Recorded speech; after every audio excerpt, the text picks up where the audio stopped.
Soul ties are so real, and I'm going to give you 5 signs to identify whether or not you have a soul tie. Listen up. 1, and these are not in chronological order or whatnot, but take it as it is. 1, you can't shake this one person. Like, no matter what, you always end up going back to them. You probably move on even after a breakup, but you find yourself wanting that person. You just can't shake the feeling of being with them or just having them in your life. 2, you become obsessed with them.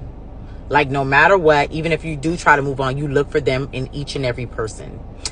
And if that person doesn't identify or resemble him or her in some way, you don't want no parts of it because you are so tied to wanting that person.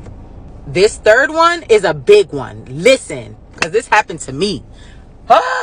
So the 3rd one is they have perfect timing. And what I mean by perfect timing is like right when you're about to change your life, like God is doing things in your life, like things are moving and you're about to take that next leap, that next thing that's about to change your life, like for the better. That person comes in at the right time to distract you, to hold you up, to delay you from receiving your blessing, to delay you from receiving your breakthrough.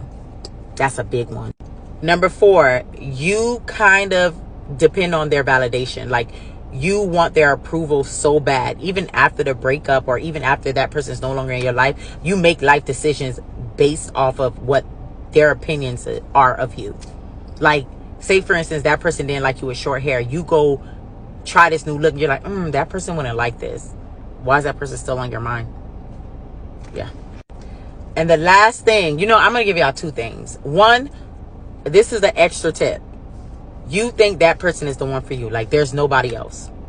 Like, you don't think nobody else can take that person's place. Like, you kind of make this person an idol in your life. Lastly, you start to lose yourself. Any relationship where you lose yourself, you lose your identity, this person doesn't pour into you, they only take from you, and you can't seem to shake it, and you stay. Not only do you not know your worth, but the reason why it's so hard for you to leave, because sometimes people do know their worth and they stay, is because you have a soul tie. And it's so hard for you to shake it. So you begin to lose yourself and lose your identity. And it's hard for you to even hear from God, is because you're tied to someone's soul that God never intended to even stay in your life. That person was supposed to be an assignment, and you took that person on to be your soulmate. No, get out of it. And I'm going to tell y'all, if y'all want to know how to break a soul tie, comment, I want to be set free.